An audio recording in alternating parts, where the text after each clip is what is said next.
Ano, inulit mo ano.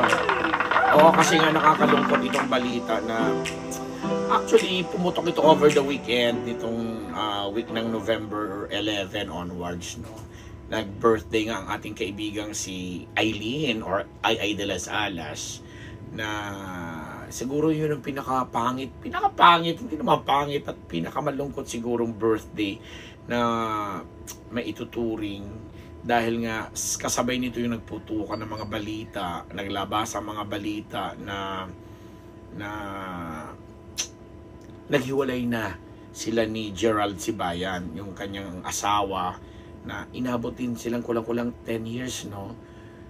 Although 7 years, hindi nila lagpasan yung tinatawag na 7-year itch, no? But anyway, si Gerald nga po na napangasawa ng ating kaibigan ay talagang naging rason para tuluyang, actually malasabati ka lang matatawag natin doon, na mas prioritize kasi ni Ai yung pagbuo ng pamilya niya doon nga supposedly sa Amerika. Kasama na rin yung mga anak ni Ai dito sa una niyang naging asawa, na kaibigan din natin na si Miguel Vera. But nakakalungkot lang na after nung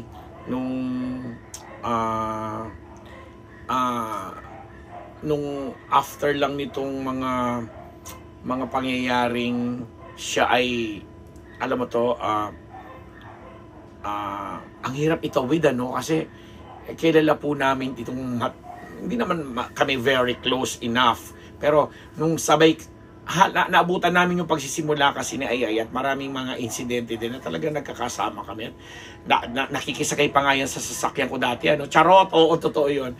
At nung mga time na nagsisimula siya, kami ang nagbibigay sa kanya ng mga exposure sa concerts, yung mga shows niya na maliliit, sila ni Ruby Rodriguez, at marami talaga kami pinagsaman. At alam ko, naging ninang din niya ng anak ko, kaya lang hindi nagmaterialize, na although pag nagkikita naman kami, okay kami ni Aileen. Kaya nalulungkot din ako kasi may marami kaming common friends. Isa na nga dyan si Kuya Boy Abunda, na ang hirap magbigay ng payo, no, dahil ang pinanggagalingan syempre ay masasakit na mga chika, di ba? Doon yung tipong sabi ng mga common friends na nagpapasabing parang na-fall out of love itong si Gerald, na parang sinabi yata ni Gerald na hindi na siya masaya sa pagsasama nila, di umano'y dahil daw nadala na nga daw sa Amerika at nabitbit na ito ni Ai, parang nakakita na ng opportunity itong si Gerald na dahil mas bata nga siya, nakakita siguro na inganyo or na-impluwensya ng iba, di umano, na alam mo yan, na mas magiging maganda at maayos pa siguro yung buhay niya pag mahihiwalay siya kay Ai. Tapos may mga chika rin na sinasabi nila na dahil hindi mabigyan ng anak, kasi nga nang mag-celebrate ito si Ai ng kanyang 60th birthday nitong November 11, siyempre nga naman, di ba, parang mahirap na kung sa normal na procedure, di ba, doon. At lalo, hindi natin alam, pag ganun ba, meron pa bang yun? Wala na, no? Di ba menopause na yun? So, hindi na rin sila pa pwede siguro sa mga surrogacy, ano? Oo, ha? Dahil wala nang itlog, Saan mo pa kukunin yung itlog, di ba? Unless, papayag si Ai na, di ba, merong yung punla ni Joe. May mga ganong tsikahan na, yun, ang sakit, mahirap din po. Pero syempre, dahil hindi naman natin lubusang alam yung punot dulo at mga chikang ganito, especially hindi naman din public figure itong si Gerald na alam mo yun, may mga pwede siya magbigay ng kanyang statement, pahayag or what, kasi nakilala lang siyang, naging public figure lang siya kasi nga naging asawa siya ni Ai de las Alas, na isa sa mga kinikilala nating komedyante at artista sa Pilipinas. Pero alam naman natin, kilala natin, malakas ang matapang, malakas yan si Aileen, pero hindi sapat na rason yun, para sabihin madali siyang makaka-move on, kasi nga consider nyo na rin po yung kanyang edad, yung kanyang, syempre dahil sa napakatagal na panahon, medyo naglelo rin siya ng kanyang exposure sa showbiz, kahit sabi mong nakaipon siya ng limpak-limpak, but the thing is, gastos pa rin siya ng gastos, syempre. So, at saka iba yung standard of living sa Amerika sa tawag dito, standard of living sa Amerika dito sa pamumuhay sa Philippines. Kaya nga siguro marahil nagkakaroon pa ng mga proyekto itong CIA na tinatanggap niya dito sa Philippines, kagaya nga ng very recent na pag-upo niya bilang isa sa mga judges diyan sa The Clash. The Coach tuloy. Ako nahihilo.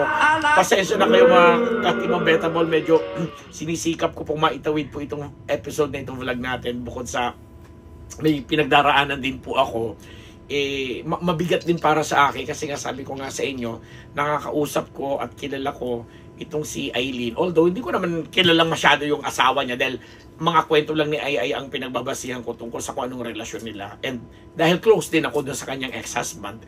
But since ito na nga nangyari, sana ay talagang pinagdadaanan lang nila ito at may hope pa rin na sana nga hiwalay na, alam mo yon, chikang hiwalay na pwede pang magkabalikan. Pero kung hindi na, ang sakit-sakit talaga kasi ang dami na rin kami mga common friends, di ba, yung mga kasamahan ko, Junardo, si Jojo Gabinete at sa Kuya Boy Abunda na sobrang dikit, sanggang dikit talaga dito kay Aileen din, na nagkakwento talaga na mukhang doon na nga mauuwi sa tuluyang paghihiwalay ang pagsasama nito ni Ai de las Alas at saka ni Gerald.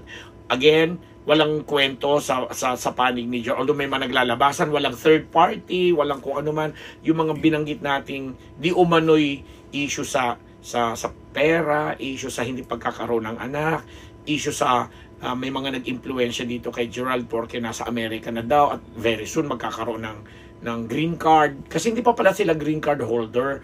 Parang ang visa pa lang nito ni Gerald ay spouse or husband visa. Yung mag-asawa lang sila ni Ai. Kaya nag-i-establish sila ng kanilang residency doon sa Amerika na ito na ngang kinahantungan.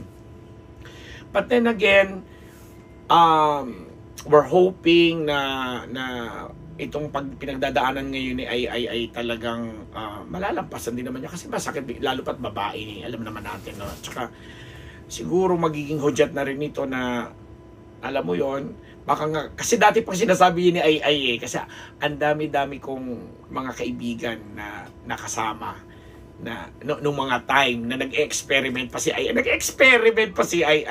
ng kanyang pakikipagrelasyon. Kasi meron akong isang papablind item na lang ito para alam naman ito. Maraming nakakaalam naman ito. Hindi ko lang alam kung gaano kalawak itong kaalaman na ito sa showbiz.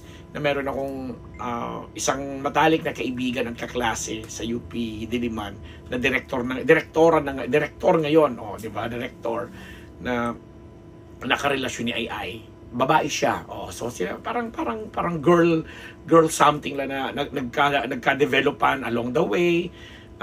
Nagkasamahan. Alam mo yon, may mga ganong pinagdadaanan. Pero that was way back pa po. Ang tagal ng panahon yon. Kung ikukwento ko lang kasi nga, kahit naman si Ai noong mga araw, lagi naman niyang sinasabi na may mga pinagdaanan siyang proseso sa kanyang buhay bilang isang babae. So, siguro marahil isa po yun kasi na-witness ko po yun at naging piping saksi tayo ng mga panahon. Dahil pareho ko nga silang kaibigan nung tinutukoy kong direktor na ngayon.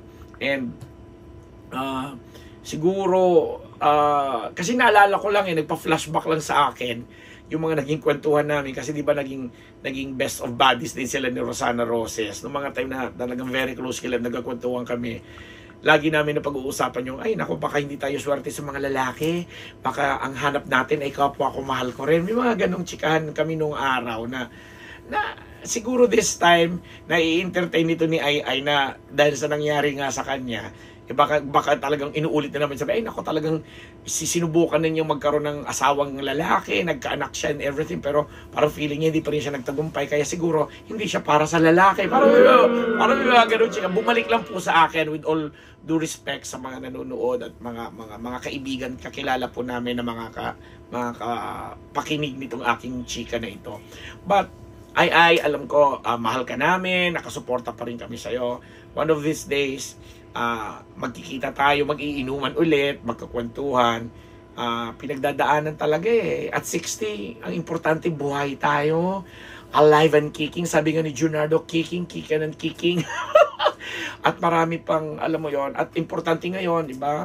May mga anak ka ng very professional, may mga anak ka ng, alam mo, ng of age at naiintindihan ng mga ganitong usapin, ganitong mga bagay. At itong mga anak mo, pagdating ng mga susunod pang mga panahon at araw, ay hindi ka iiwanan, bibigyan ka pa ng mga apo.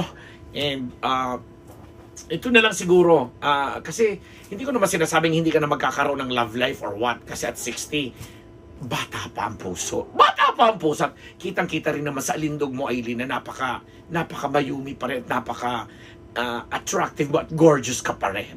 But sa usaping emosyonal at usaping spiritual na pagkatao natin, siguro mas pagtuunan na muna ng pansin yung mga immediate family nga, na kagaya nga ng mga anak na meron ka, and very soon mga apo na magkakaroon ka. Kesa, kasi nangyayari talaga lahat naman tayo nabibigo sa pag-ibig, napo-frustrate, nadi-disappoint. Parte ng buhay, di ba? Kaya mga ka-Team Unbettable, ako po humihingi sa inyo ng ayuda sa pamamagitan ng pagbibigay po natin ng karagdagang pagdarasal, pagbibigay natin ng pag-encouragement sa isang gaya ni Ay de las Alas, at gaya na rin po na mga kagaya niya, mga babae na dumadaan sa ganyan, na napalakasin ang kanilang mga loob at tingnan ang buhay na mas maganda at positibo. Ako po ang inyong lingkod na laging positibo kahit namamalat at nangangarag. Eto, may honey po akong katabi dahil tinutungga ko po yan para lang makatulong na maitawid ng maayos na pananalita ng isang Ambet Nabus po. Nagpapasalamat sa inyong lahat. Mabuhay! Mabalos!